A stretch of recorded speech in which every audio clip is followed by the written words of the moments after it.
Bonjour, bienvenue dans cette vidéo dans laquelle je réponds au troisième point soulevé par Monsieur Majid Okacha qui prétend y avoir 7 erreurs dans le Coran.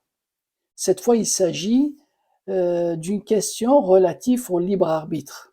Le libre arbitre est une question vaste, large, qu'on ne peut pas aborder en quelques minutes, mais je vais me limiter à répondre, juste à répondre à la question.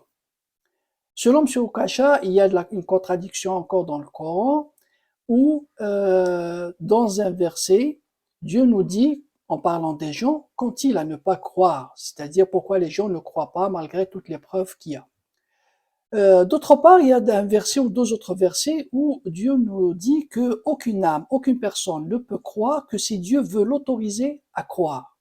Sinon, personne ne croira. Et là, M. Okacha, il comprend, il déduit que pourquoi, il se pose la question, pourquoi Dieu reproche aux gens de ne pas croire alors que c'est lui finalement qui autorise et qui n'autorise pas. Donc, en quelque sorte, les gens n'ont rien à voir dans l'histoire, c'est Dieu qui décide. Voilà un peu la réflexion de M. Okacha. En fait, dans l'islam, il suffit pas de venir dire je suis croyant que ça fait de nous un croyant. Un croyant, c'est un statut, je dirais c'est un statut qu'il faut gagner. Il suffit pas de dire je suis croyant, mais il faut aussi avoir, il faut aussi valider notre foi. Il faudrait que Dieu nous accepte comme croyants et qu'il valide cet aspect. Sinon, on n'est pas croyant. Même si on le dit, on ne l'est pas. Être croyant, c'est Dieu qui dit qui est croyant, qui n'est pas croyant. Qui il autorise à être croyant et qui n'autorise pas à être croyant. Si un élève s'inscrit à une université, il fait une demande d'admission, c'est pas parce qu'il a fait une demande qu'il fait partie de cette université. Non. Il faudrait d'abord que l'administration de cette université accepte sa demande. Là, il devient étudiant dans cette université. C'est clair. De la même façon, Dieu doit valider notre foi.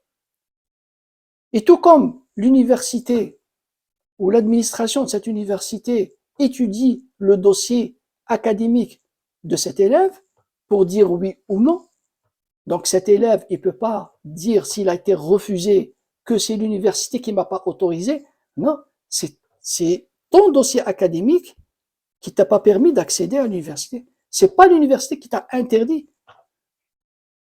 Deux choses différentes. Dans l'islam, c'est la même chose. Dieu, quand il regarde, quand il dit accepte certains, n'accepte pas d'autres, autorise à certains, n'autorise pas à d'autres, ce n'est pas de façon arbitraire et ce n'est pas de façon aléatoire. Il nous donne le barème, il nous dit comment. Illa man atallaha biqalbin salim. Sauf celui qui vient vers Dieu avec un cœur sain. C'est-à-dire se aller vers Dieu, se tourner vers Dieu, première chose, et deuxièmement avec un cœur sain. Un cœur sain, c'est un cœur où, c'est-à-dire que une personne qui est sincère, qui est honnête, qui a de bonnes intentions, c'est ça un cœur sain. Donc on va vers Dieu avec un cœur sain, pas avec un cœur malade. Il y a beaucoup de maladies du cœur, l'arrogance par exemple. Certains vont vers Dieu, mais ils s'adressent à Dieu comme s'ils étaient égaux à lui. D'autres personnes, il te dit, oui, moi je crois, mais il pose ses conditions. Et comme s'il il posait ses conditions à Dieu. Je crois, mais il faut ceci, cela. Il vient avec une forme d'arrogance. Certains viennent avec une forme de malice. Il veut jouer sur les deux bords.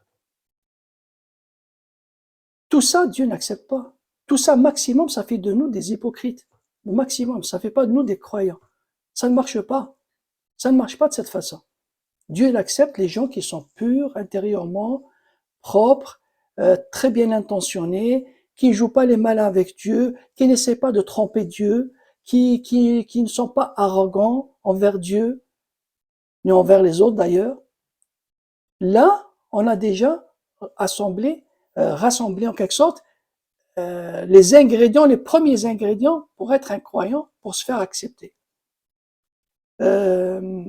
Maintenant, Dieu, quand il le fait, il connaît mieux que quiconque sa création. C'est-à-dire que Dieu me connaît mieux que moi-même. Il nous dit dans le Coran justement, Rabbukum a'lamu bima fi nufusikum in takunu salihin fa innahu kana lil awwabin ghafura.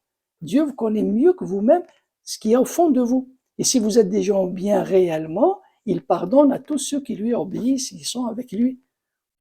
Donc c'est en fonction de ce qu'on a dans le cœur que Dieu va valider ou pas valider, en fonction de notre intention, de nos intentions réelles. Est-ce qu'on est vraiment sincère dans notre quête de foi? Est-ce qu'on va vers Dieu dans la plus grande sincérité ou pas? On a un bel exemple du prophète Ibrahim, l'un des meilleurs prophètes, Abraham. Le Coran il nous dit « Il ja'a rabbahu biqalbin salim ». Il est allé vers son Seigneur, vers son Dieu, avec un cœur saint. Encore une fois, on retrouve le cœur saint, la sincérité, loin des maladies du cœur, un cœur qui est saint. Et donc Dieu nous valide notre foi. C'est tout simplement ce qu'il faut comprendre quand il dit il autorise ou l'autorise pas, c'est-à-dire qu'il valide cette foi, ça fait de nous un croyant, ou bien il la valide pas, ça ne fait pas de nous des croyants en fonction en réalité de ce qu'il y a dans notre cœur. Et non pas parce que Dieu décide à notre place, auquel cas on aurait perdu notre libre arbitre. Ça ne marche pas comme ça. Ce n'est pas ça. Donc, voilà, je pense que j'ai fait un peu le tour sur cette question, même si je sais qu'il reste d'autres questions. Le libre arbitre, c'est vraiment profond comme réflexion. Mais je pense que le concept lui-même, c'est clair, il n'y a pas de contradiction. C'est juste une question de validation de notre foi. Et n'oublions pas aussi que ça s'arrête pas là. Après ça, après avoir le cœur saint et se tourner vers Dieu, j'ai pas parlé de tourner vers Dieu, j'ai oublié de parler de ça. Se tourner vers Dieu, certaines personnes, ils ont un cœur fond, un bon fond, un cœur très propre, ils sont très bons, de bonnes personnes, mais ils se tournent pas vers Dieu. Ils se tournent, ils te disent, moi, ma religion, c'est la musique. Ma religion, c'est le sport. Ma religion, c'est l'amour. Oui, c'est comme un élève qui a beaucoup de capacités d'apprentissage, très intelligent, mais qui ne s'inscrit à aucune école, ni à aucune université. C'est-à-dire qu'il ne va pas exploiter son talent d'apprentissage, il ne va pas apprendre, il ne va pas s'instruire. C'est du gâchis. Aucune université ne va le reconnaître ni lui délivrer de diplôme parce que lui-même, il n'a pas reconnu cette université. C'est aussi simple que ça. Donc, ça serait du gâchis. Donc, il faut avoir les deux.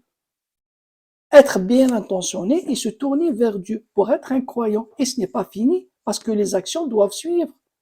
Et les actions, c'est important aussi d'appuyer ce qu'il y a dans mon cœur par des actions concrètes, réelles. Et le Coran nous explique c'est comment doit se comporter un croyant et quelles sont les actions qu'il devrait faire, parce qu'être croyant, c'est aussi un mode de vie. قد أفلح المؤمنون الذين هم في صلاتهم خاشعون والذين هم عن اللغو معرضون والذين هم للزكاة فاعلون et ainsi de suite. Il te décrit comment est-ce qu'un croyant, quelles sont ses caractéristiques, qu'est-ce qu'il doit faire. C'est des actions qui doivent suivre un peu ce qu'il y a dans le cœur, l'intention. En faisant tout cela, on espère, chacun de nous espère être un croyant. C'est pas parce que je suis musulman que je vais déclarer, aucun musulman ne peut dire que je suis croyant. Les grands compagnons du prophète eux-mêmes, Abu Bakr, Omar, Hanbala, ils posaient des questions, est-ce que je suis un hypocrite ou je suis pas?